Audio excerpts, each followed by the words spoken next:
एक जिला का नाम क्या था? कोंडागांव। तो एक बार रिकॉल करेंगे, रिकॉल करने के बाद आगे बढ़ेंगे और कोंडागांव को आज कंप्लीट करेंगे।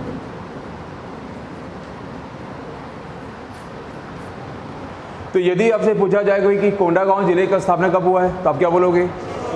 24 जनवरी 2012। और हमको ये मालूम है कि भाई 24 जनवरी 2012 को अगर कोंडागांव जिले का स्थापना हुआ है तो कोंडागांव जिला हमारा कौन से नंबर का जिला है? 27वें नंबर का ये जिला है। मतलब अगर मैं ये बोलूँ कि भाई गोरेला पेंड्रा मरवाही हमारे छत्तीसगढ़ का नवीनतम जिला है, तो इस नवीनतम जिले से पहले अगर कोई नवीनतम जिला होगा तो वो क्या होगा? कोंडागांव जिला होगा। तो ये ध्यान देना कि ये जो हमारा कोंडागांव जिला है ये हमारा छत्तीसगढ़ का क्या नंबर का है? 27वें नंबर का ये जिला है। और ये जो जिला है ये अलग हुआ है किससे? बस्तर से। मतलब कभी अगर ये पूछा जाए कि भाई कोंडागांव जिला किस जिले से अलग हुआ है, तो आपको क्या बोलना है? बस्तर जिला से ये क्या हुआ है? अलग हुआ है। हमने ये देखा कि हमारा जो कोंडागांव जिला है, हमारे कोंडागांव जिला में कुल मिलाकर 5 तहसील है और उसी 5 तहसील को मिलाकर हम इसका क्या बनाए थे? एक मानचित्र बनाए थे। तो फिर से आप अपने कॉपी में एक मानचित्र बना लो।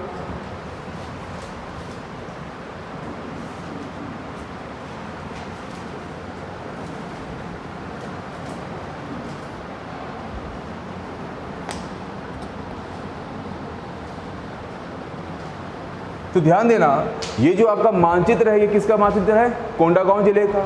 अगर ये हमारा कोंडागांव जिला है तो हमको ये मालूम है कि कोंडागांव जिला में कुल मिलाकर तहसीलों की जो संख्या वो कितनी है? 5 है। अगर मैं 5 तहसील की बात कर रहा हूँ तो ध्यान देना सबसे पहला यहाँ जो तहसील हमको दिख रहा है ये कौन सा तहसील है? तो केसकाल। केसकाल के बाजू में जो आपको तहसील दिख रहा है वो क्या है? बड़े राजपुर। तो एक क्या हो गया आपका? केसकाल हो गया। और केसकाल के बाजू में जो आपको तहसील मिल रहा है वो कौन सा है? बड़े राजपुर। इसी केसकाल के नीचे में जो आपको तहसील दिख रहा है उसका नाम क्या है? फरसगांव। तो ये क्या हो गया आपका? फरसगांव। और फरसगांव के बाजू में जो आपको तहसील दिखता है उसका नाम क्या है? माकड़ी। क्या हो गया? माकड़ी। और इस फरसगांव और माकड़ी के नीचे में जो आपको तहसील मिल रहा है उसका नाम क्या है? तो कोंडागांव। तो कोंडागांव जिला में कुल मिलाकर कितने तहसील हैं?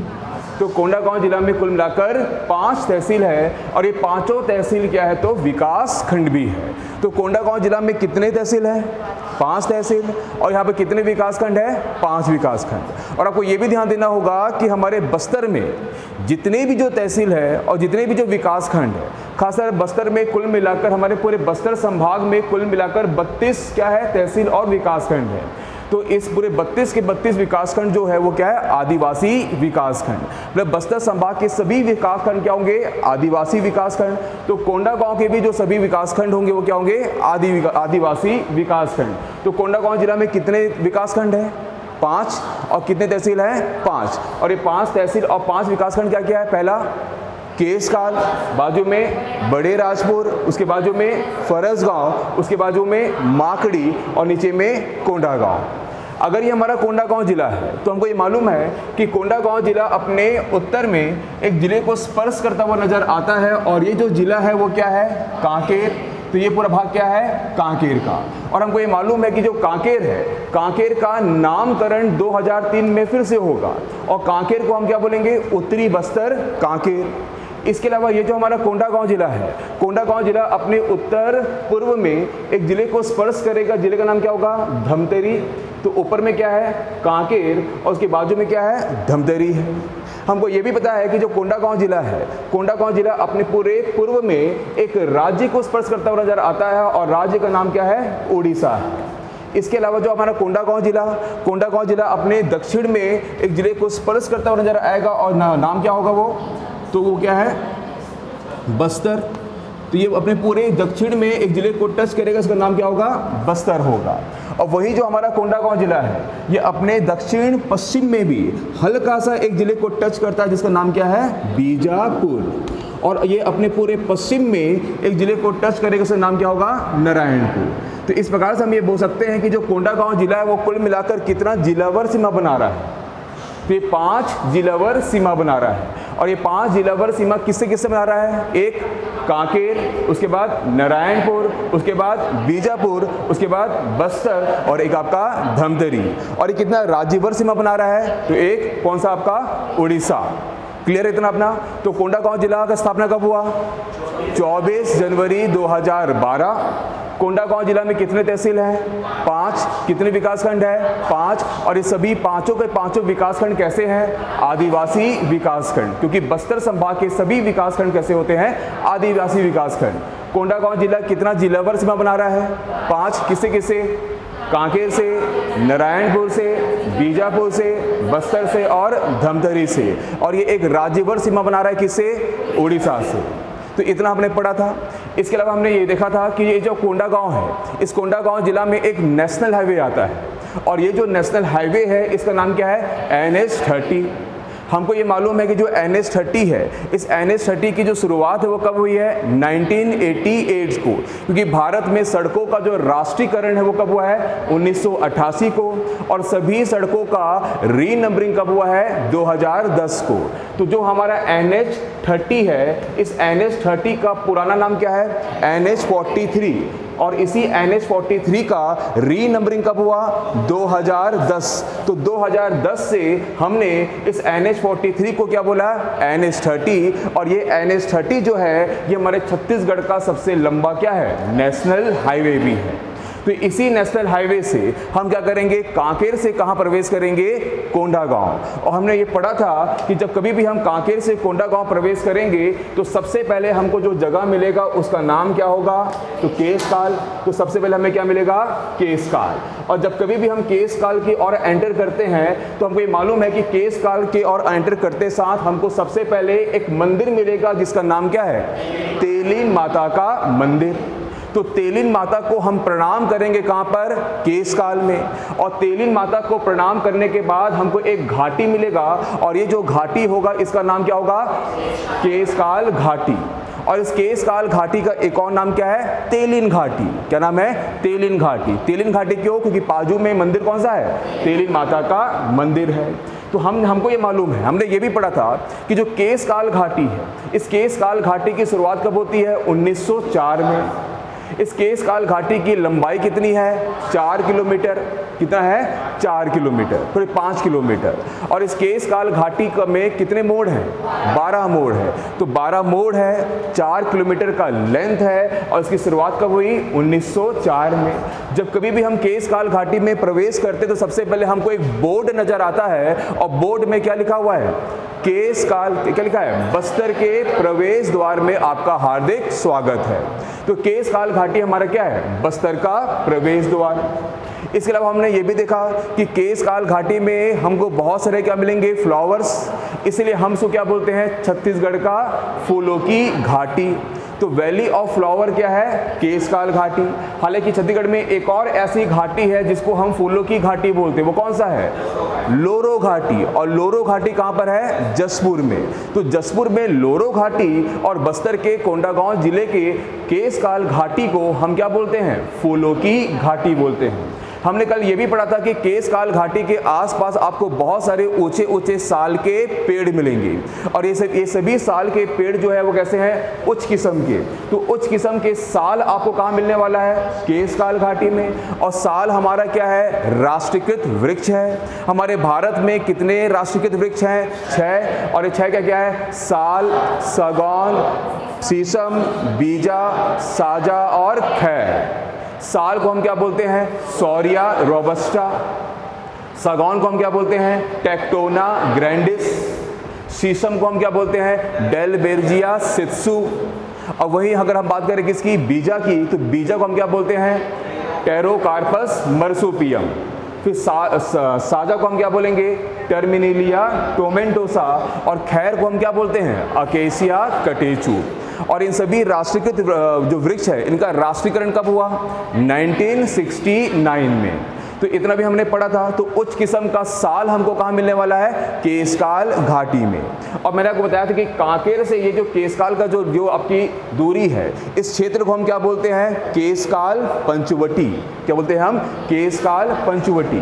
और पंचवटी वो जगह है जहाँ पर किनका अपहरण हुआ था? सीता मैया का। और मैंने आपको ये बताया था कि जहाँ पंचवटी होगा वहाँ आसपास क्या होगा? गिद्ध पर्वत। और वहाँ पर क्या होगा? एक आश्रम होगा जिसका नाम क्या होगा? जटायु जटायु आश्रम, मतलब पक्की बात है कि अगर मैं जब इसके आगे बढ़ूंगा तो मुझे क्या मिलने वाला है, गिद्ध पर्वत मिलने वाला है, और गिद्ध पर्वत मुझे क्या मिलने वाला है, जटायु आश्रम भी मिलने वाला है। क्लियर है? चलिए, तो हमने ये देखा कि जो केशकाल घाटी है उसकी लंबाई कितनी है, 4 किलोमीटर 5 किलोमीटर, और उसमें कितने मोड़ है, 12 मोड़ है।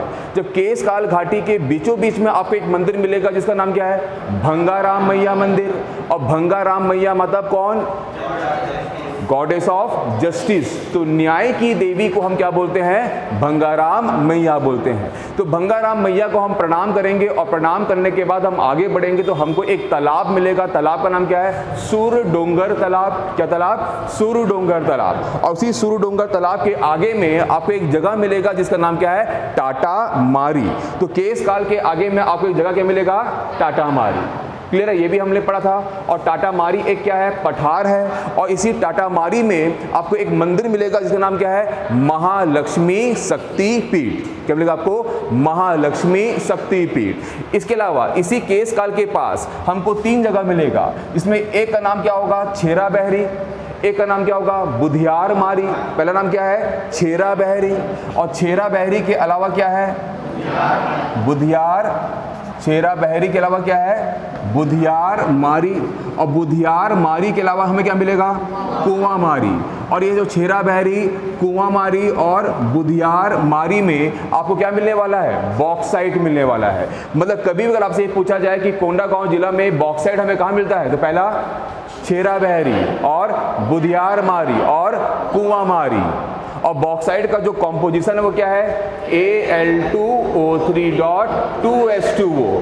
तो अगर मैं बोलूँ Al2O3.2H2O तो क्या होता है, बॉक्साइट होता है। और बॉक्साइट के निष्कर्षण से हमें कौन सा धातु मिलता है, एल्यूमिनियम। क्या मिलेगा हमें, एल्यूमिनियम। और मैंने आपको बताया था कि अगर ये पानी में अगर मैं नहीं लिखूं तो ये क्या हो जाता है, कोरंडम। ये हो जाएगा कोरंडम। और कोरंडम के कितने प्रकार, 2 प्रकार। क्या क्या, लाल और नीला। लाल क्या है, माणिक, और नीला क्या है, नीलम। लाल मतलब रूबी और नीला मतलब सफायर। हालांकि हमें यहाँ पर कोरंडम नहीं मिलने वाला, हमें यहाँ पर क्या मिलने वाला है, क्या मिलने वाला है, बॉक्साइट। इसलिए मैं फॉर्मूला क्या लिखूंगा, Al2O3.2H2O। तो आप मुझे बताओ कि भाई कोंडागांव जिला में बॉक्साइट कहाँ कहाँ मिलेगा, छेरा बहरी पहाड़ी, बुधियार मारी पहाड़ी और कुआं मारी पहाड़ी। और मैंने आपको बताया था ये जो कुआं मारी पहाड़ी है, इस कुआं मारी पहाड़ी के आसपास आपको बहुत सारे क्या मिलेंगे, जलप्रपात मिलेंगे। क्योंकि यहाँ पास से एक नदी निकलती है, नाम क्या है, बोर्डिंग नदी। तो यही पास से आपको एक नदी कौन सी मिलेगी, बोर्डिंग नदी। और बोर्डिंग नदी के आसपास आपको बहुत सारे क्या मिलेंगे, वाटरफॉल मिलेंगे। तो ध्यान देना, ये जो आपका कुआं मारी पहाड़ी है, ये कुआं मारी पहाड़ी के पास आपको एक जगह मिलेगा जिसका नाम है आलेगांव। क्या नाम है, आलेगांव। तो कुआं मारी के पास आपको कौन सा गांव मिलेगा, आलेगांव। और ये जो आलेगांव है, इसी आलेगांव मतलब केशकाल से 6 किलोमीटर की दूरी में एक जगह है, इसका नाम क्या है, आलेगांव। और इसी आलेगांव में आपको बहुत सारे क्या मिलेंगे, वाटरफॉल मिलेंगे। ठीक है? और ये सभी वाटरफॉल अभी हाल ही में खोजे गए हैं। हालांकि हम यहाँ पर कोचिंग में पिछले 5 साल से ये सभी वाटरफॉल को पढ़ रहे हैं। उसमें से एक का नाम क्या बताओ, पहला नाम क्या है, लिंगदरहा। मैंने पढ़ाया आप लोगों के लिए, क्या है पहला, लिंगदरहा वाटरफॉल। लिंगदरहा वाटरफॉल के बाद क्या है, मुत्ते खड़का वाटरफॉल।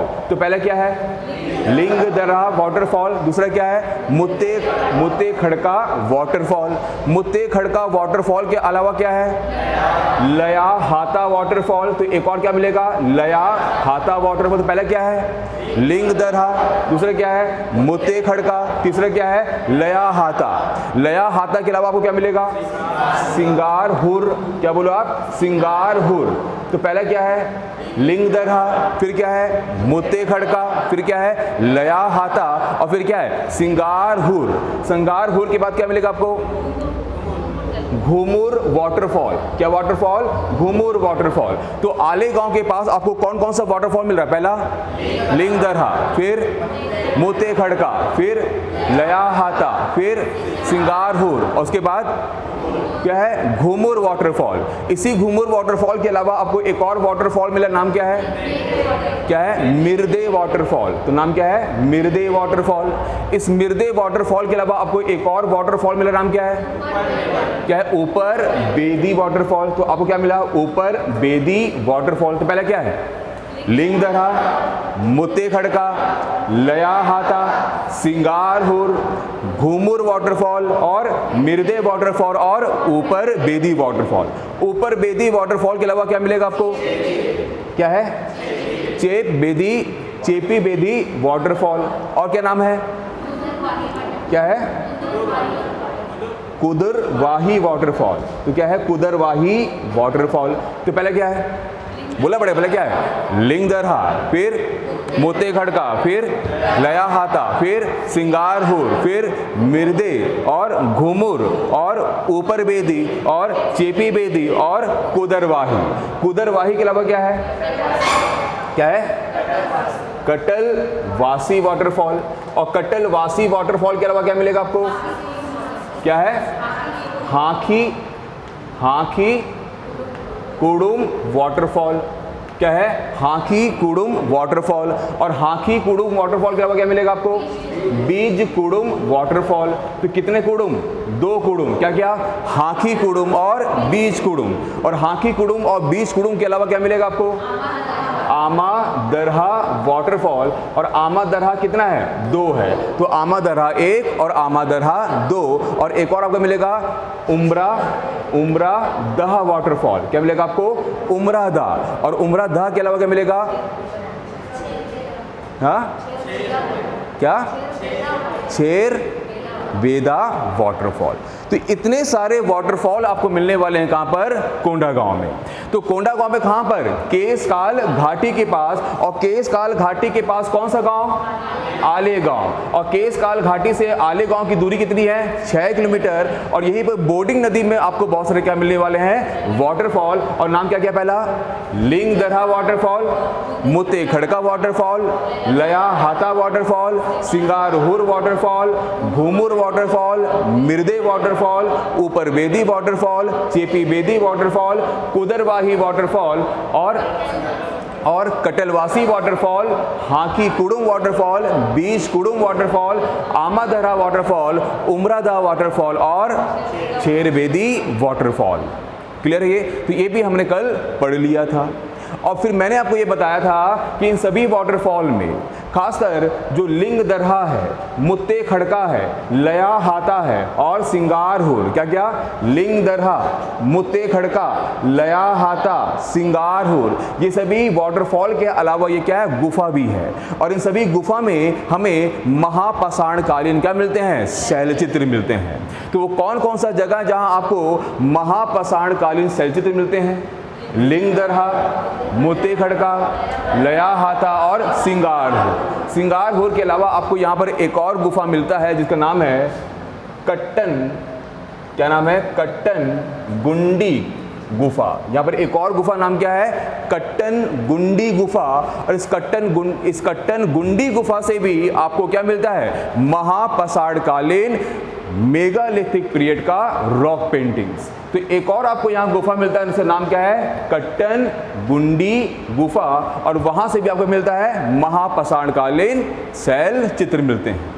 तो ध्यान देना, अगर मैं आपको ये बोल रहा हूं कि भाई ये जगह कैसा है, महापाषाण युगीन क्षेत्र है, तो महापाषाण युगीन क्षेत्र क्या होता है, महापाषाण एज क्या है, वेरी गुड, मतलब हमारे भारतीय इतिहास में ऐसा काल जिस काल में संविधानों को ढकने के लिए बड़े बड़े पाषाणों का प्रयोग किया गया था। पाषाण मतलब क्या होता है, पत्थर। तो संविधान मतलब क्या होता है, ग्रेवयार्ड। तो ऐसा काल जिस काल में संविधानों को ढकने के लिए बड़े बड़े पाषाणों का उपयोग किया गया था, उस काल को हम क्या बोलते हैं, महापाषाण काल। और ये भी ध्यान देना कि ये जो आपको ये जो काल है, इस काल को हम बोलते हैं उत्तर वैदिक काल भी। क्या बोलते हैं, उत्तर वैदिक काल। तो आपके भारतीय इतिहास का जो उत्तर वैदिक काल है, ये वो काल है जिस काल में हमने संविधानों को ढकने के लिए बड़े बड़े पाषाणों का क्या किया, प्रयोग किया। इसीलिए उत्तर वैदिक काल को हम क्या बोलते हैं, महापाषाण युग। अब चूंकि हमको मालूम है कि उत्तर वैदिक काल ही वो काल है जिस काल में लोहे का खोज हुआ था। क्या हुआ था? लोहे का खोज। तो लोहे का खोज कब हुआ था? उत्तर वैदिक काल में। तो अगर ये महापाषाण युगीन क्षेत्र है तो पक्की बात है हमें यहाँ पर लोहे के भी क्या मिलेंगे? अवशेष मिलेंगे। तो ध्यान देना, अगर कभी भी आप कहीं घूमते हो और अगर कोई आपको ये बोल दिया कि ये क्षेत्र महापाषाण युगीन क्षेत्र है, तो पक्की बात है वहाँ आपको क्या मिलेगा? लोहे का कोई ना कोई अवशेष मिलेगा। और एक कॉमन चीज आपको बता रहा हूँ, वहाँ क्या मिलेगा? कृष्ण लोहित मृदभांड। क्या मिलेगा? कृष्ण लोहित मृदभांड। तो ये सभी क्षेत्र ऐसे क्षेत्र हैं जहां से हमें क्या मिलता है? कृष्ण लोहित मृदभांड, जिससे ये पुष्टि होती है कि ये क्षेत्र कैसा है? उत्तर वैदिक कालीन है। और उत्तर वैदिक कालीन है मतलब क्या है? महापाषाण युगीन है। महापाषाण को हम अंग्रेजी में क्या बोलते हैं? Megalithic period. क्या बोलते हैं हम? Megalithic period. इसमें मेगा मतलब क्या? बड़ा, लिथिक मतलब लिथोस, लिथोस मतलब क्या होता है? पत्थर। तो बड़े पत्थर का क्या एज को हम क्या बोलते हैं? Megalithic period. तो आप मुझे बताओ कि कोंडागांव जिला में वो कौन कौन सी जगह है जो कि महापाषाण युगीन है? लिंगदरहा, मुते खड़का, लयाहाता, सिंगारहुर और खट्टन क्या है? खट्टन गुंडी। और ये सभी क्या है? गुफा भी है और एक प्रकार की क्या है? वाटरफॉल भी है। और ये सभी क्षेत्र आपको कहाँ मिलने वाले हैं? केशकाल घाटी के पास। अब आप मुझे बताओ कि भाई कोंडागांव जिला में वो कौन कौन सा जगह है जहां आपको बॉक्साइट मिलता है? छेराबेरी पहाड़ी, बुधियारमारी पहाड़ी और कुआंमारी पहाड़ी। अब आप मुझे ये बताओ कि बॉक्साइट का फॉर्मूला क्या होता है? Al2O3.2H2O। अगर पानी हटा दिए तो क्या बन गया? कोरंडम। क्या बनेगा? कोरंडम। तो क्या अगर मैं कोरंडम पहना हूँ अंगूठी, अगर मैं अंगूठी पहना हूँ कोरंडम का, कोरंडम मतलब माणिक का, तो क्या मैं पानी डालूंगा तो बॉक्साइट बनेगा? नहीं, ऐसा बिल्कुल नहीं है। क्लियर? इतना हमने कल पढ़ा था। अब इसके आगे हमको देखना था कि और हमें क्या मिलता है। अब ध्यान देना, जब कभी भी हम इस टाटा मारे के आगे बढ़ेंगे तो इसी टाटा मारे के ठीक आगे में आपको एक गांव मिलता है, नाम क्या है? पिपरी। क्या बोलो? पिपरी। तो टाटा मारी के आगे में या केशकाल घाटी के आगे में आपको एक गांव मिलेगा जैसे नाम क्या है? पिपरी है। और इस पिपरी में आपको एक प्राचीन क्या मिलेगा? शिव मंदिर। तो प्राचीन शिव मंदिर में हम महादेव को क्या करेंगे? प्रणाम करेंगे। तो केशकाल घाटी के बाद अगर आपको महादेव को प्रणाम करना है तो आप कहाँ जाओगे? पिपरी जाओगे, क्योंकि पिपरी में क्या है? प्राचीन शिव मंदिर। महादेव को प्रणाम करने के बाद जब हम आगे बढ़ते हैं तो सीधा हम कहाँ पहुँच जाते हैं? फरस गांव। कहाँ पहुँचेंगे हम? फरस गांव। मतलब NH30 में हम केशकाल घाटी के आगे जाएंगे कहाँ? टाटा मारी। टाटा मारी के आगे में क्या है? पिपरी। और पिपरी के ठीक आगे में हमें क्या मिलेगा? फरस गांव। और जब कभी भी हम ये फरस गांव जाएंगे तो इस फरस गांव में आपको एक पहाड़ मिलेगा और ये जो पहाड़ होगा इसका नाम क्या है? आलोर पहाड़। क्या पहाड़ है? आलोर पहाड़। तो आलोर पहाड़ कहाँ पर है? फरस गांव में। और मैंने आपको बताया था कि केशकाल क्या है? पंचवटी क्षेत्र है। और जहां पंचवटी क्षेत्र होगा वहां आसपास क्या होगा? जटायु आश्रम। और जटायु आश्रम हमेशा किस पर्वत में होगा? गिद्ध पर्वत में। तो ध्यान देना, ये जो आपका कोंडागांव का जो आलोर पहाड़ी है, इस आलोर पहाड़ी को हम गिद्ध पर्वत भी बोलते हैं। क्या बोलते हैं? गिद्ध पर्वत। तो कोंडागांव जिला का वो कौन सा पर्वत है जिसको हम क्या बोलते हैं? गिद्ध पर्वत बोलते हैं। वो कौन सा है? आलोर पहाड़ी।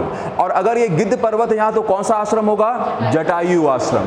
तो यहाँ पर क्या मिल गया आपको? जटायु आश्रम। मतलब फरस गांव में हमको एक आश्रम मिलता है, नाम क्या है? जटायु आश्रम। और वो आश्रम एक पहाड़ में है जिसका नाम क्या है? आलोर पहाड़ी। और इसी आलोर पहाड़ी को हम और क्या बोलते हैं? गिद्ध पर्वत। अब मैंने आपको ये बताया था कि इसी आलोर पहाड़ी में 100 मीटर की ऊंचाई में, कितने मीटर ऊंचाई में? फिर 500 मीटर की ऊंचाई में, इसके इसी आलोर पहाड़ी के 500 मीटर की ऊंचाई में आपको एक मंदिर मिलता है। इसका नाम क्या है? लिंगेश्वरी दाई का मंदिर। तो अगर आपसे पूछा जाए कि कोंडागांव में लिंगेश्वरी दाई का मंदिर कहाँ पर है, तो फरस गांव के आलोर पर्वत में। और ये जो लिंगेश्वरी दाई का जो मंदिर है, इसी के बाजू में आपको एक गुफा मिलेगा जिसका नाम है आलोर गुफा। क्या गुफा? आलोर गुफा। तो आलोर गुफा किस जिले में स्थित है? किसमें? कोंडागांव में। और कोंडागांव में कहां पर? फरस गांव में। तो बिना देखे एक बार फिर से रिकॉल करते हैं। चलिए भाई, कोंडागांव जिले का स्थापना कब हुआ? 24 जनवरी 2012। कोंडागांव जिला हमारे छत्तीसगढ़ का कौन से नंबर का जिला है? 27वें नंबर का जिला। कोंडागांव जिला में प्रवेश करने के लिए कौन सा नेशनल हाईवे? NH30। NH30 का पुराना नाम क्या है? NH43। एंटर करेंगे कोंडागांव में, नॉट कोरोना बोल रहा हूँ मैं, क्या? कोंडागांव में। तो सबसे पहले हमें क्या मिलेगा? केशकाल। केशकाल में कौन सा मंदिर? तेलिन माता का मंदिर। माता को प्रणाम करने के बाद हम कहाँ जाएंगे? कहाँ जाएंगे? केशकाल घाटी। केशकाल घाटी को हम क्या बोलते हैं? बस्तर का प्रवेश द्वार। और फूलों की घाटी और उच्च किस्म का साल। इसके अलावा जो केशकाल घाटी के अंदर में कौन सा मंदिर? भंगाराम मैया मंदिर। भंगाराम मैया कैसी देवी? न्याय की देवी।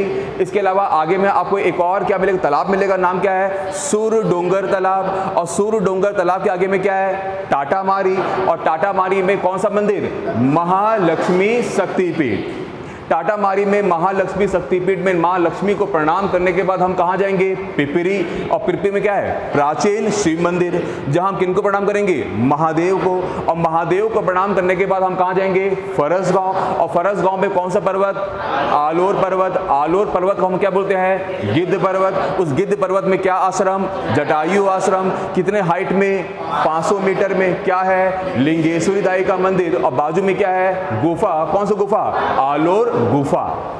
क्लियर है? इतना याद हो गया? चलिए अब आगे बढ़ते हैं। ध्यान देना आप लोग, ये जो आपका फरसगांव है, इसी फरसगांव से कुछ दूरी में, इसी फरसगांव से लगभग 18 किलोमीटर की दूरी में आपको एक जगह मिलेगा जिसका नाम है भोंगपाल। क्या बोलो? भोंगपाल। तो फरसगांव से 18 किलोमीटर की दूरी में आपको एक जगह मिलता है, उसका नाम क्या है? भोंगपाल।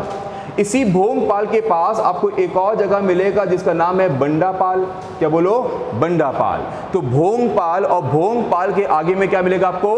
बंडापाल। इसी बंडापाल के आगे में ठीक आपको यहां पर एक जगह मिलेगा जिसका नाम क्या है? मिस्री। क्या नाम है? मिस्री। तो पहला नाम क्या है? भोंगपाल, फिर क्या है? बंडापाल, फिर नाम क्या है? मिस्री। इसी मिस्री के आगे में आपको एक और जगह मिलेगा जिसका नाम है इजिप्टी। क्या नाम है? इजिप्टी। तो पहला नाम क्या है? भोंगपाल, फिर बंडापाल, फिर मिस्री और फिर इजिप्टी। और ध्यान देना, ये जो आपका भोंगपाल है, बंडापाल है, मिस्री है और इजिप्टी है, ये चारों जगह आपके कोंडागांव जिले का ऐसा क्षेत्र है जहां से हमें मौर्यकालीन और गुप्तकालीन क्या मिलते हैं? अवशेष मिलते हैं। तो मौर्यकालीन और गुप्तकालीन अवशेष आपको कोंडागांव जिला में कहां मिल रहा है? बोलना पड़ेगा बॉस। पहले क्या है? भोंगपाल, बंदापाल, मिस्री और इजिप्टी। तो फिर बताओ, मौर्यकालीन और गुप्तकालीन, मौर्यकालीन और गुप्तकालीन अवशेष कोंडागांव जिले में कहां मिलते हैं? भोंगपाल, बंडापाल, मिस्री और इजिप्टी।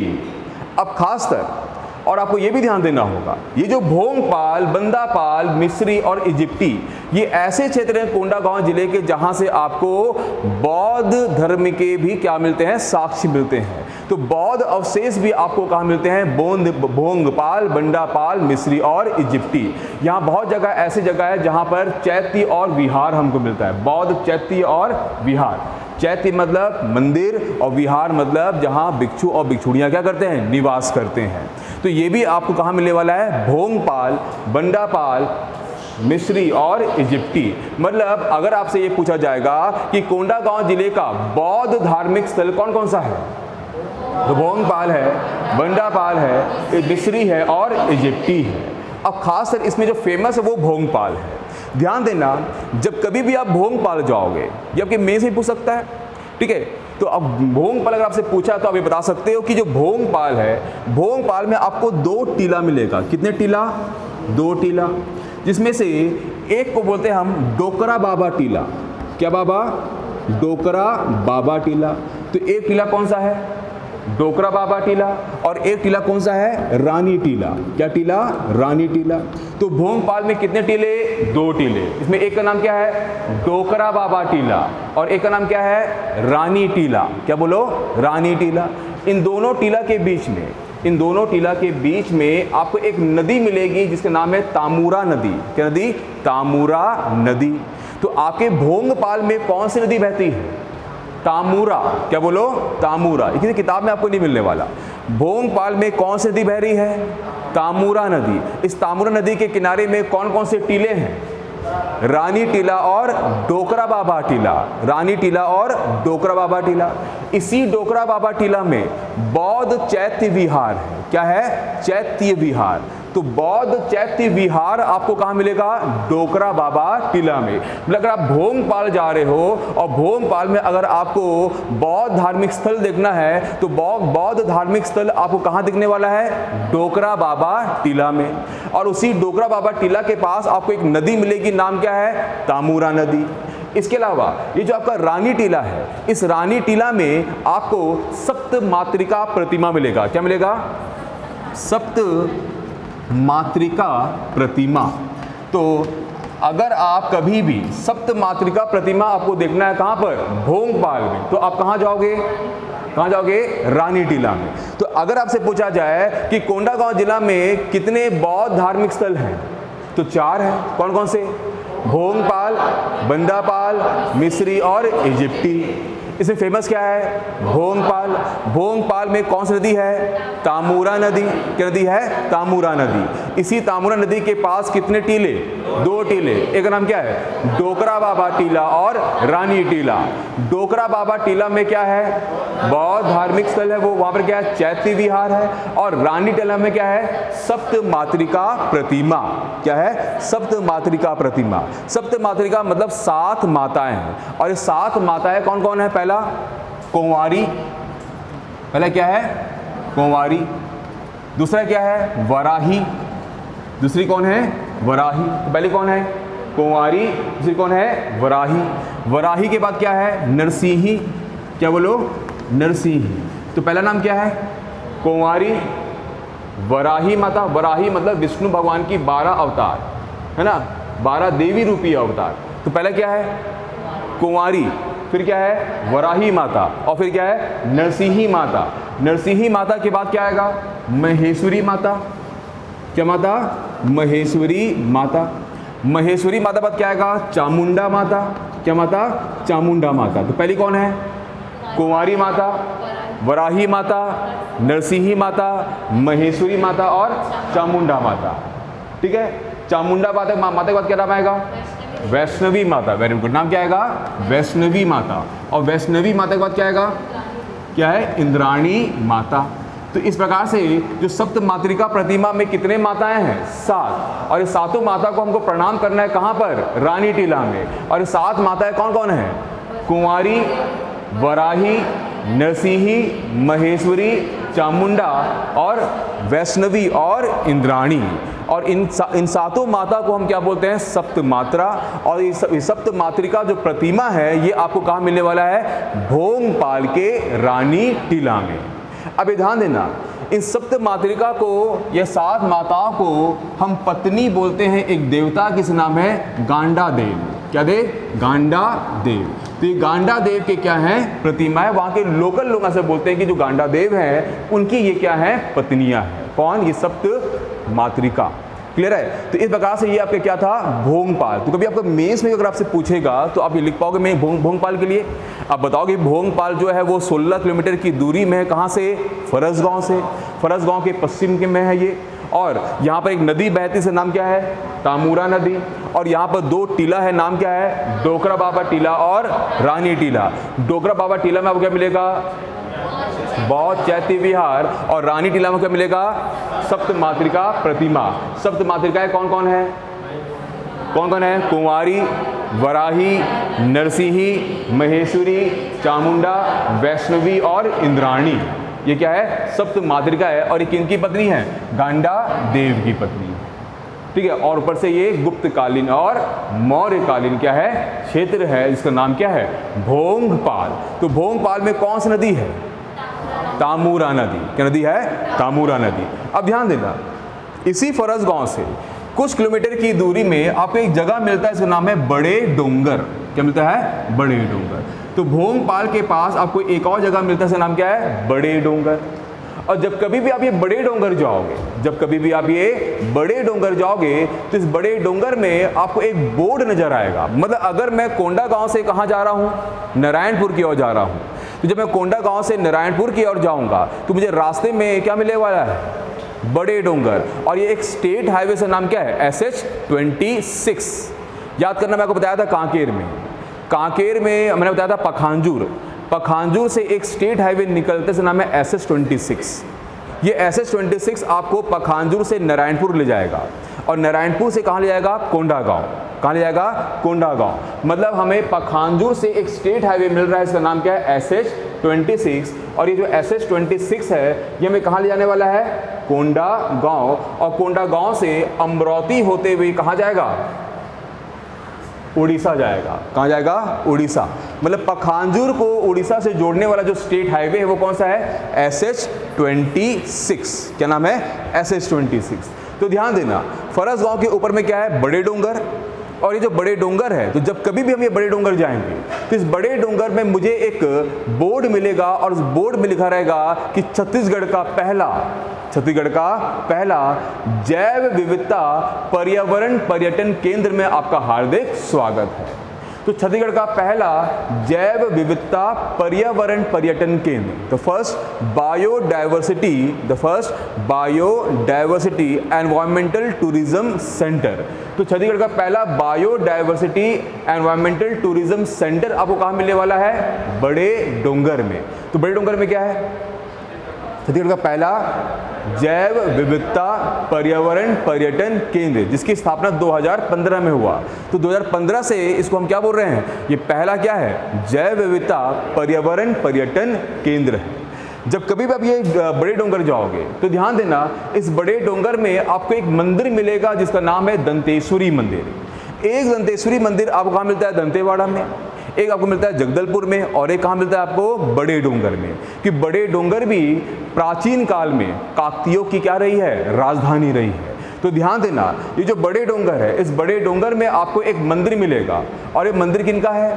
दंतेश्वरी माता का मंदिर। मैं पढ़ाऊंगा पूरा इसको अच्छे से जब हम बस्तर पढ़ेंगे तो दंतेश्वरी माता का मंदिर। तो दंतेश्वरी माता को प्रणाम करने के लिए कोंडागांव जिला में आपको कहाँ जाना है? बड़े डोंगर। तो बड़े डोंगर में क्या क्या है? पहला जैव विविधता पर्यावरण पर्यटन केंद्र है ये, और यहाँ पर क्या है? दंतेश्वरी मंदिर है। यहाँ पर क्या है? दंतेश्वरी मंदिर। मतलब बस्तर की देवी कौन है? दंतेश्वरी देवी है। तो दंतेश्वरी देवी का एक और मंदिर कहाँ पर है? बड़े डोंगर में। अब आपको ये भी ध्यान देना होगा कि ये जो नारायणपुर है ना, ये नारायणपुर को हम दो भाग में बांटते हैं, एक आपका राव घाट और दूसरा आपका अबूझमाड़। क्या क्या? पश्चिम में अबूझमाड़, नारायणपुर के पश्चिम में क्या है? अबूझमाड़, और पूर्व में क्या है? राव घाट पहाड़ी। और हमको ये मालूम है कि जो राव घाट पहाड़ी है वो लौह अयस्क का क्षेत्र है। तो अगर यहाँ पर क्या है? लौह अयस्क, तो पक्की बात है यहाँ पर भी क्या होगा? लौह अयस्क होगा।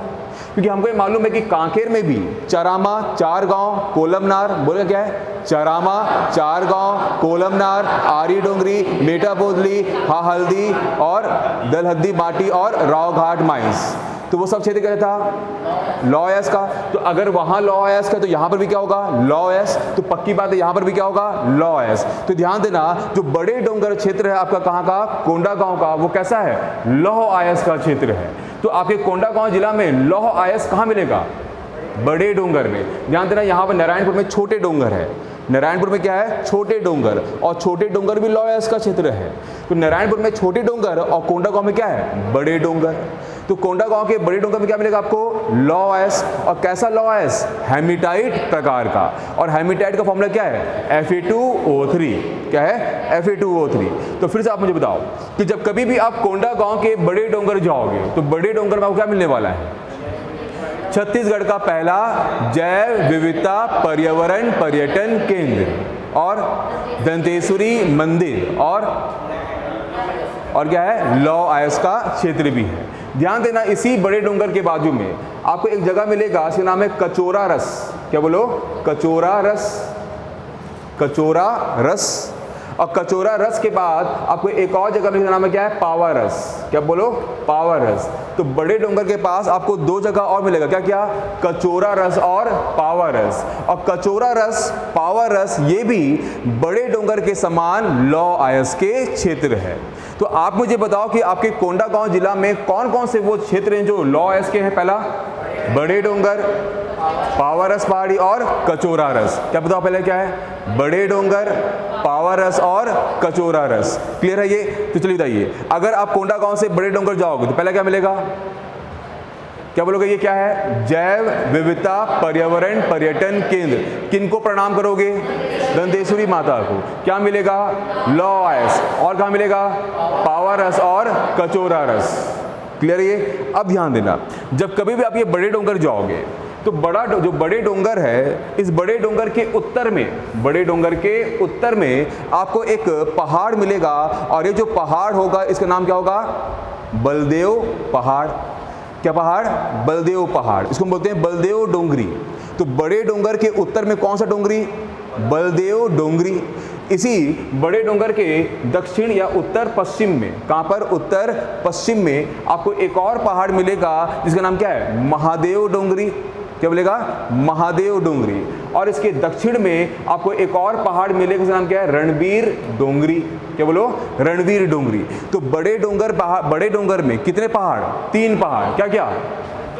बलदेव डोंगरी, महादेव डोंगरी और रणवीर डोंगरी। तो जो बड़े डोंगर है इसमें कितने पहाड़? 3 पहाड़। क्या क्या बताओ? बलदेव डोंगरी, महादेव डोंगरी और क्या है? रणवीर डोंगरी। ये सब क्वेश्चन पूछता है। चलिए बताइए, कोंडागांव जिला में जो आपका बड़े डोंगर है वो क्यों फेमस है? छत्तीसगढ़ का पहला जैव विविधता पर्यावरण पर्यटन केंद्र। और क्या है? दंतेश्वरी मंदिर। और क्या है? लॉयस। और कहाँ मिलेगा? पावा रस और कचोरा रस। इसके अलावा ये जो आपका बड़े डोंगर है वहां पर कितने पहाड़ हैं? 3 पहाड़। क्या क्या? बलदेव डोंगरी पहाड़, महादेव डोंगरी और रणवीर डोंगरी।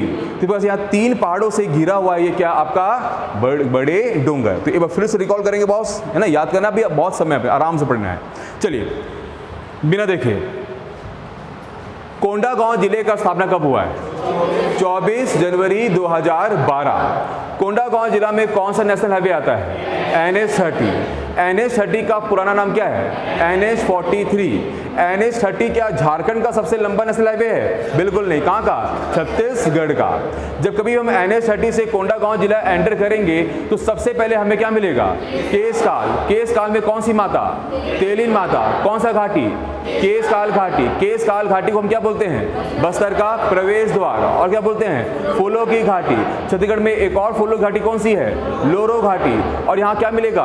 उच्च किस्म का साल। इस केशकाल घाटी की लंबाई कितनी है? 5 किलोमीटर। कितने मोड़ है? 12 मोड़ है। इस केशकाल घाटी में आपको एक मंदिर मिलेगा, नाम क्या है? भंगाराम मैया मंदिर। आगे में क्या मिलेगा? सूर्य डोंगर तालाब। और आगे में क्या मिलेगा? टाटामारी। टाटामारी में क्या है? महालक्ष्मी शक्तिपीठ। इस केशकाल घाटी के आसपास आपको क्या मिलेगा? बॉक्साइट। कहाँ कहाँ मिलेगा? कुआंमारी, बुधियार मारी और शेरा बहरी। कुआंमारी के पास आपको बहुत सारे क्या मिलेंगे? वाटरफॉल। ठीक है, और वो वाटरफॉल ये सब है। ठीक है, इसके अलावा हम क्या मिलेगा? महापाषाण युगीन क्षेत्र। और जो महापाषाण युगीन क्षेत्र वो कौन कौन से हैं? लिंगदरहा, लयाहाता, मोते खड़का, सिंगारहुर और खट्टन। और क्या है? कट्टन गुंडी। और इससे भी क्या है? एक गुफा भी है। जब आप केशकाल से आगे बढ़ोगे आप कहाँ जाओगे? पिपरी। और पिपरी में आपको क्या मिलेगा? प्राचीन शिव मंदिर। फिर आगे आप कहाँ जाओगे? फरसगांव। फरसगांव के 6 किलोमीटर की दूरी में आपको क्या मिलेगा? एक पहाड़, नाम क्या है? आलोर पहाड़। आलोर पहाड़ को हम और क्या बोलते हैं? गिद्ध पर्वत। उस आलोर पहाड़ के 500 मीटर की ऊंचाई में आपको एक मंदिर मिलेगा, नाम क्या है? लिंगेश्वरी देवी के मंदिर। और वहाँ एक गुफा मिलेगा, नाम क्या है? आलोर गुफा। और यहाँ कौन सा आश्रम है? जटायु आश्रम। इसके बाद हम कहाँ जाएंगे? भोंगपाल। आगे में क्या है? बंडापाल। आगे में क्या है? मिस्री। आगे में क्या है? इजिप्टी। और सभी क्षेत्र कैसे हैं? बौद्ध धार्मिक स्थल और मौर्य कालीन और गुप्त कालीन ये क्या है? क्षेत्र है। इसके अलावा जो भोंगपाल में कितने टीले? 2 टीले। क्या क्या? डोकरा बाबा टीला और रानी टीला। डोकरा बाबा टीला में क्या डोकरा मिलेगा? बिल्कुल मिल सकता है डोकरा। लेकिन इस डोकरा बाबा टीला में आपको क्या मिलने वाला है? बौद्ध चैत्य विहार। इसका जो रानी टीला में आपको क्या मिलेंगी? सप्त मातृका प्रतिमा। सप्त मातृका किनकी बीवी है? गांडा देवी। और सप्त मातृका में कौन कौन आएंगी? पहला कुमारी देवी। फिर ये बात नहीं भाई, पहले क्या है? कुमारी देवी, फिर वराही देवी, फिर नरसिंही देवी, फिर महेश्वरी देवी, फिर चामुंडा देवी, फिर वैष्णवी देवी और उसके बाद इंद्राणी देवी। और इन सभी माताओं को हम प्रणाम करेंगे और इसके बाद हम आगे बढ़ेंगे कहाँ से, भोंगपाल से। हालांकि भोंगपाल में आपको एक नदी मिलेगा, नाम क्या है, तामूरा नदी। क्या नदी है, तामूरा नदी। इसके अलावा ये जो भोंगपाल है, इस भोंगपाल के आगे आप जाओगे तो आप कहाँ जाओगे, बड़े डोंगर। और बड़े डोंगर में आपको क्या मिलेगा, जैव विविधता, ये क्या है, ये जैव विविधता पर्यावरण पर्यटन केंद्र। कब बना था, 2015 को। फिर क्या मिलेगा आपको, दंतेश्वरी देवी का मंदिर। और क्या मिलेगा आपको, लॉयस। कोंडागांव जिला में कौन कौन क्षेत्र लॉयस के हैं, बड़े डोंगर, कचोरा रस और पावा रस। बोलो क्या क्या है, बड़े डोंगर, कचोरा रस और पावा रस। और जो आपका बड़े डोंगर में कितने पहाड़ हैं, 3 पहाड़। क्या क्या, महादेव डोंगरी, बलदेव डोंगरी और क्या है, रणवीर डोंगरी। क्लियर है इतना, पक्का। आगे बढ़ा जाए, चलिए अब आगे बढ़ते हैं। अब ध्यान देना, इसी के आगे में, इसी फरसगांव बड़े डोंगर के आगे में जो आपको सीधा ले जाएगा गढ़धनौरा। कहाँ ले जाएगा, गढ़धनौरा। लेकिन अभी इसके बीच में जगह है, बीच में एक जगह से नाम है करकोटी। क्या बोलो, करकोटी। तो बीच में एक जगह से नाम क्या है, करकोटी। ये जो करकोटी गांव ये बहुत फेमस है। ये इसलिए फेमस हुआ क्योंकि 10 जुलाई 2018 10 जुलाई 2018 को यहाँ पर जब सड़क निर्माण किया जा रहा था केस काल से लेकर फरसगांव के बीच, तो इस सड़क निर्माण के दौरान लोगों को बहुत ही पुराने पुरातात्विक क्या मिले, सिक्के मिले। ठीक है, तो बहुत ही पुराने ऐतिहासिक सिक्के प्राप्त हुए। कहाँ से, करकोटी से। कहाँ से, करकोटी से। और इस करकोटी से जो सिक्के प्राप्त हुए हैं ये कब हुए हैं, 10 जुलाई 2018। तो हाल ही में यहाँ पर क्या प्राप्त हुए, सिक्के प्राप्त हुए। कहाँ से, कोंडागांव के करकोटी से। तो यहाँ पर कोंडागांव क्या है, करकोटी, जहाँ पर क्या मिला है, पुरातन सिक्के मिले हैं। और कब मिला है, 10 जुलाई 2018 को। इसी करकोटी के आप आगे जाओगे तो वापस आप कहाँ पहुँच जा रहे हो, केसकाल के पास। तो अब जब वहाँ पर वापस जाओगे केसकाल के पास, तो ठीक इसी केसकाल से 3 किलोमीटर की दूरी पे एक जगह है जिसका नाम है गढ़धनौरा। क्या नाम है, गढ़धनौरा। तो आपको यहाँ पर एक जगह मिलेगा, नाम क्या है, गढ़धनौरा। और जब कभी भी आप ये गढ़धनौरा जाओगे तो इस गढ़धनौरा में आपको एक व्यक्ति मिलेंगे, और ये जो व्यक्ति होंगे इनका नाम होगा वराहराज। नाम क्या होगा, वराहराज। ये वराहराज आपको बोलेंगे कि मेरा नाम क्या है, वराहराज। क्या नाम है, वराहराज। और मैंने इसी गढ़धनौरा में 22 विष्णु और शिव मंदिर का क्या किया, निर्माण किया। तो यहाँ 22 मंदिरों का समूह है। और ये 22 के 22 जो मंदिर है ये किनके हैं, विष्णु भगवान और शिव भगवान के। तो विष्णु भगवान और शिव भगवान के यहाँ पर आपको 22 का मिलेंगे, मंदिर मिलेंगे। और उन 22 के 22 मंदिरों का निर्माण करने वाला एक राजा है जिसका नाम क्या है, वराहराज। और वराहराज कौन से वंश का राजा है, वेरी गुड, क्या, नल वंश का राजा।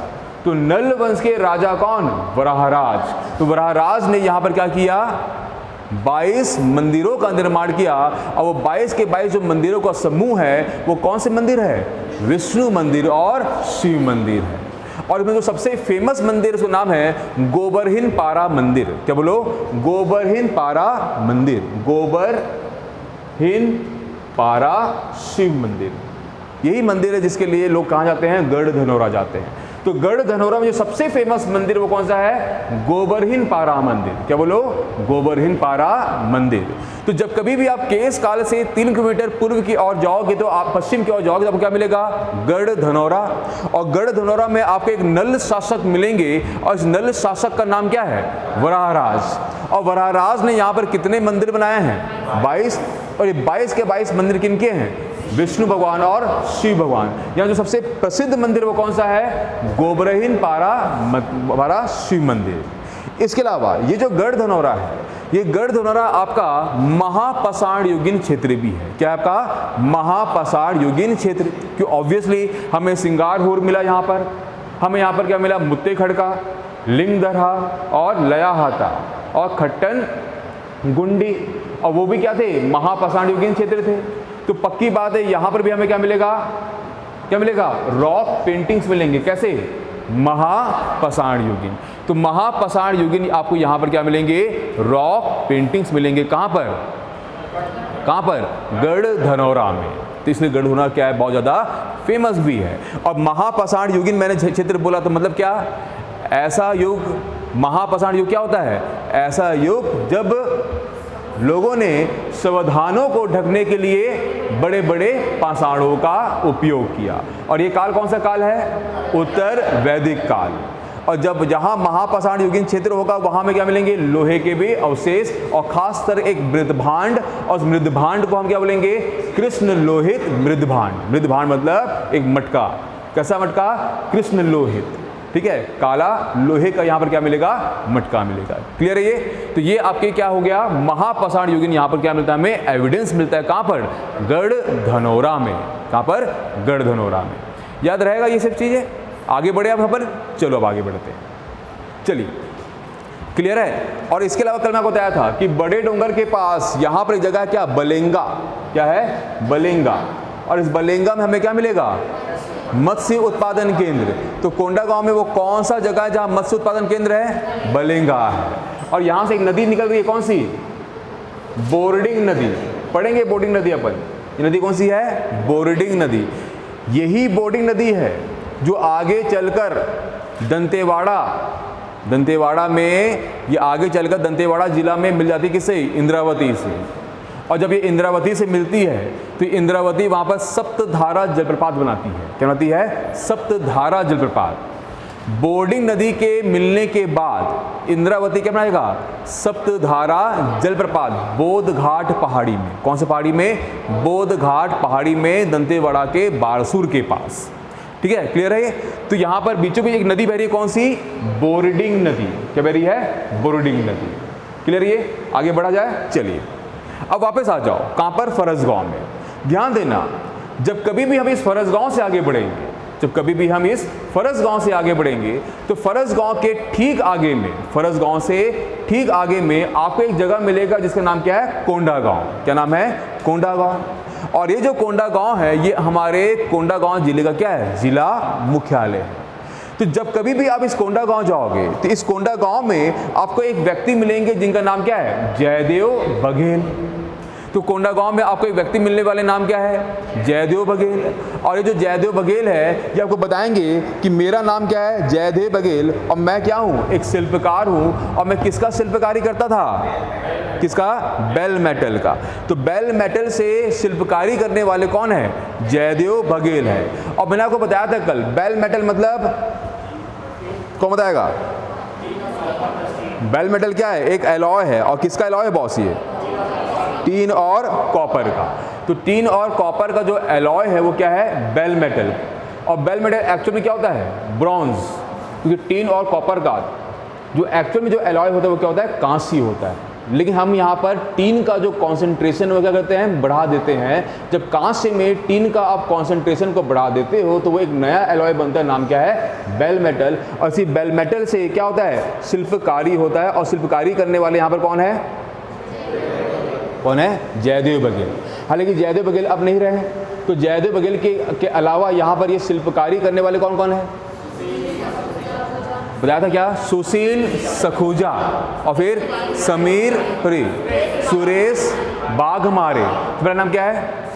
सुशील सखूजा, सुरेश बाघमारे और सुखचंद। तो फिर बता क्या है? पहला सुशील सखूजा, सुरेश बाघमारे और सुखचंद। ये अभी ऐसे लोग हैं जो ये क्या कर रहे हैं? शिल्पकारी कर रहे हैं। क्योंकि जयदेव बघेल एक बहुत बड़े क्या थे? शिल्पकार थे। इसीलिए कोंडागांव को हम क्या बोलते हैं? शिल्पग्राम। तो छत्तीसगढ़ का शिल्प शहर कौन सा है? कोंडागांव। और ध्यान देना, इस कोंडागांव में हमने 2015 में क्या बनाया था? Sports academy. तो 2015 में आपने यहाँ पर क्या बनाया? Sports academy. और ये छत्तीसगढ़ का क्या है? शिल्पग्राम या शिल्प शहर है। इसके अलावा जब आप इस कोंडागांव शहर में और भ्रमण करोगे तो जयदेव बघेल के अलावा आपको यहाँ एक और व्यक्ति मिलेंगे जिनका नाम है मनकूराम सोढ़ी। क्या बोलो? मनकूराम सोढ़ी। तो आपको यहाँ एक और व्यक्ति मिलने वाले हैं, नाम क्या है? मनकूराम सोढ़ी। मैंने क्या बोला? मनकूराम सोढ़ी। और ये जो मनकूराम सोढ़ी है, ये मनकूराम सोढ़ी आपको बोलेंगे कि मेरा नाम मनकूराम सोढ़ी है और मैं इस क्षेत्र से 5 बार विधायक रह चुका हूँ, 3 बार सांसद रह चुका हूँ, मध्य प्रदेश का मंत्री भी रह चुका हूँ, मध्य प्रदेश में मंत्री भी रह चुका हूँ, और मुझे बस्तर का गांधी कहा जाता है। तो वो कौन है जिन्हें बस्तर का गांधी कहा जाता है? वो कौन है? मनकूराम सोढी। तो मनकूराम सोढी को बस्तर का क्या कहा जाता है? गांधी। तो बस्तर का इंपॉर्टेंट हो गया भाई, बस्तर का गांधी कौन? मनकूराम सोढी। तो कोंडागांव जिले में, वो कोंडागांव शहर से कौन कौन प्रचलित व्यक्तित्व आपको मिलता है, प्रसिद्ध व्यक्तित्व आपको मिलता है? पहला जयदेव बघेल, जो कि क्या है? शिल्पकार, और सुशील सखूजा, और सुरेश बागमारे, और सुखचंद, और मनकूराम सोढी। मनकूराम सोढी क्यों फेमस है? क्योंकि वो 5 बार विधायक रहे हैं, 3 बार सांसद रहे हैं, और उनको बस्तर का क्या बोलते हैं? बस्तर का गांधी। तो बस्तर का जो गांधी है वो कौन है? मनकूराम सोढी। वो कौन है? मनकूराम सोढी। क्लियर है आपको? चलिए, जब हम कोंडागांव में और भ्रमण करेंगे तो इसी कोंडागांव में आपको करीब 400 किसान मिलेंगे। कितने किसान मिलेंगे? 400। अरे किसान यहाँ बहुत है, लेकिन फिर भी आपको यहाँ पर 400 किसान मिलने वाले हैं। भाई कोंडागांव की जो पॉपुलेशन है वो करीब 40,000 की है, लेकिन अभी यहाँ पर आपको 400 किसान मिलने वाले हैं। और ये सभी 400 के 400 किसान आपको बोलेंगे कि हम सभी किसान इस कोंडागांव में, हम सभी किसान इस कोंडागांव में स्टीविया की खेती कर रहे हैं। किसकी? स्टीविया। स्टीविया क्या होता है? तुलसी। क्या होता है? तुलसी। तो यहाँ पर ये सभी किसान किसकी खेती कर रहे हैं? स्टीविया की। ये ऐसा तुलसी होता है जिससे हम क्या बना सकते हैं? शक्कर बना सकते हैं, शक्कर। तो ध्यान देना, माँ दंतेश्वरी एक समूह है। उस माँ दंतेश्वरी समूह से ये 400 किसान जुड़े हैं, और ये 400 के 400 किसान जो हैं ये स्टीविया की क्या कर रहे हैं? खेती कर रहे हैं। जिसके बाद इस स्टीविया से ये क्या बनाएंगे? शुगर बनाएंगे। तो छत्तीसगढ़ में वो कौन सा जगह है जहाँ पर स्टीविया से शक्कर बनाने का प्रयत्न किया जा रहा है? वो कौन सा है? कोंडागांव। और ऐसा कहा जाता है कि स्टीविया का बना हुआ जो शक्कर है, स्टीविया का, अभी तो हम गन्ने का बनाते हैं, लेकिन जो स्टीविया का जो बना हुआ जो शक्कर है वो 300 गुना ज़्यादा मीठा रहता है एज कंपेयर टू किससे? गन्ने से। तो 300 गुना ज़्यादा क्या रहेगा? मिठास रहेगा उसमें, प्लस वो बीपी और शुगर वाले पेशेंट के लिए भी क्या होता है? अच्छा होता है। ठीक है, तो एक बार यहाँ पर हर्बल काम किया जा रहा है, एक हर्बल तकनीक से यहाँ पर शक्कर निर्माण करने का क्या किया जा रहा है? प्रयास किया जा रहा है। और ये प्रयास से जुड़े हुए कितने किसान हैं? 400। और वो कौन से समूह से जुड़े हुए हैं? माँ दंतेश्वरी। ठीक है, तो माँ दंतेश्वरी समूह से जुड़े हुए यहाँ पर कितने लोग हैं? 400 लोग। और सभी लोग किसकी खेती कर रहे हैं? स्टीविया की। और स्टीविया की खेती करके ये क्या बनाने वाले हैं? शक्कर बनाने वाले हैं, जो कि ऐसा शक्कर होगा जो कितना गुना ज़्यादा मीठा होगा? 300 गुना मीठा होगा। 300 गुना ज़्यादा मीठा होगा किससे? शुगर केन से। क्लियर है? क्लियर है ये आपका कोंडागांव? चलिए, जब कभी भी आप इस कोंडागांव में और भ्रमण करोगे, तो ध्यान देने वाली बात यह है कि इस कोंडागांव के पास आपको एक गांव मिलेगा जिसका नाम होगा एडेंगा। क्या नाम होगा? एडेंगा। तो इसी कोंडागांव के पास आपको एक और जगह मिलता है, इसका नाम क्या है? एडेंगा। क्या बोलो? एडेंगा। और जब कभी भी आप इस एडेंगा में जाओगे, तो आपको एक व्यक्ति मिलेगा, इसका नाम है भवदत्त वर्मन। नाम क्या है? भवदत्त वर्मन। और ये भवदत्त वर्मन आपको बताएंगे कि आपके तिवारी सर आगे चलकर आपको इतिहास पढ़ाएंगे, और उस इतिहास के पन्ने में आप पढ़ोगे नल वाकटक संघर्ष। तो वो जो नल वाकटक संघर्ष हुआ था ना, वो इसी क्षेत्र से जुड़ा हुआ क्या था? संघर्ष था। और ये जो एडेंगा था, ये एडेंगा नल शासकों का क्या था? राजधानी था। किस राजधानी था? नल शासकों का। इस एडेंगा को हम नलवाड़ा भी बोलते हैं। तो कोंडागांव के पास जो एडेंगा है, उस एडेंगा को आप क्या बोलते हैं? नलवाड़ा। क्या बोलते हैं? नलवाड़ा। इसी एडेंगा में आपको एक और नल शासक मिलेगा, और इस नल शासक का नाम होगा वराहराज। आपको फिर से कौन मिल रहे हैं? वराहराज। और वराहराज के आपको यहाँ पर क्या मिलने वाले हैं? सोने के सिक्के, जिसकी संख्या कितनी है? 24। कितनी? 24। कितने? 25। कितनी? कितने? हाँ 29, वेरी गुड वेरी गुड, ना मेरे दिमाग से निकल, कितने 29। तो 29 स्वर्ण सिक्के आपको मिलने वाले हैं किनके? वराहराज के। क्लियर है? तो वराहराज के कितने सिक्के? 29 गोल्ड कॉइन्स। क्लियर है? तो अगर आप कोंडागांव जाओगे तो कोंडागांव में कहाँ जाओगे? एडेंगा। एडेंगा को हम और क्या बोलते हैं? नलवाड़ा। क्या बोलते हैं हम? नलवाड़ा। और नलवाड़ा में वराहराज के कितने सिक्के? 29 सिक्के। और यहाँ पर क्या हुआ था? नल वाकटक संघर्ष। तो इसीलिए ये नल शासकों का क्या है? ये राजधानी भी रहा है। कौन सा? आपका कोंडागांव। क्लियर है यहाँ पर? तो ये आपका क्या हो गया? कोंडागांव। अब मैंने आपको बताया था कि भाई कोंडागांव के पास एक रोड निकल रहा है, कौन सा? SH-26, स्टेट हाईवे क्रमांक 26। ये जो स्टेट हाईवे क्रमांक 26 है ना, ये आपको कोंडागांव से सीधा ले जाएगा अमरावती। कहाँ ले जाएगा? अमरावती। और अमरावती से आप कहाँ चले जाओगे? उड़ीसा की ओर। अमरावती से आप कहाँ चले जाओगे? उड़ीसा। ये कौन सा state highway? SH-26, state highway क्रमांक 26। अब ध्यान देना, जब हम कोंडागांव से कहाँ जाएंगे? अमरावती की ओर। तो ये जो अमरावती है ये भी आपका पुरातात्विक स्थल है, और यहाँ से भी आपको महापाषाण युगीन क्या मिलते हैं? अवशेष मिलते हैं। तो आपका अमरावती भी एक पुरातात्विक स्थल है। कहाँ का? कोंडागांव का। तो कोंडागांव का अभी हाल ही में खोजा गया जो पुरातात्विक स्थल वो कौन सा है? अमरावती। और इसी अमरावती से लगा हुआ आपको एक यहाँ तहसील मिलेगा जिसका नाम क्या है? माकड़ी। ध्यान देना, जब कभी भी आप रायपुर से कांकेर जाओगे तो कांकेर से पहले चरामा के बाद आपको एक ढाबा मिलता है, नाम क्या है? माकड़ी ढाबा। मिलता है माकड़ी ढाबा। तो लोग उससे कंफ्यूज होते हैं कि भाई वो माकड़ी है। एक्चुअली माकड़ी कहाँ पर है? कोंडागांव में। कहाँ पर है? कोंडागांव में। तो ये आपका क्या है? क्या है? माकड़ी। क्या है आपका? माकड़ी। अब ध्यान देना, जब कभी भी आप ये माकड़ी जाओगे तो इस माकड़ी में आपको एक मंदिर मिलेगा, और ये जो मंदिर होगा इसका नाम होगा मूसरदेव मंदिर। क्या मंदिर होगा? मूसरदेव मंदिर। तो माकड़ी में कौन सा मंदिर है जी? मूसरदेव मंदिर। क्या मंदिर है? मूसरदेव मंदिर। तो एक बार कौन कौन रिकॉल करे बताओ? स्टार्टिंग से रिकॉल करते हैं, बताइए। स्टार्टिंग से कॉपी बंद करिए अपना। कोंडागांव जिले का स्थापना कब हुआ? 24 जनवरी 2012। कोंडागांव जिला में कौन सा नेशनल हाईवे? NH-30। NH-30 का पुराना नाम क्या है? NH-43। एंटर करके पहले क्या मिलेगा? केशकाल। केशकाल के बाद क्या मिलेगा? तेलिन माता का मंदिर। केशकाल घाटी को हम क्या क्या बोलते हैं? बस्तर का प्रवेश द्वार, फूलों की घाटी और उच्च किस्म का साल। कोंडागांव जिला में वो कौन सा गांव जहां में मूसरदेव का मंदिर मिलेगा? क्या है? माकड़ी। कोंडागांव जिला में वो कौन सा जगह जहां में तामूरा नदी मिलेगा? कहां पर? भोंगपाल। कोंडागांव जिला में वो कौन सा जगह है जहां आपको सप्त मातृका प्रतिमा मिलेगा? कहाँ मिलेगा? रानी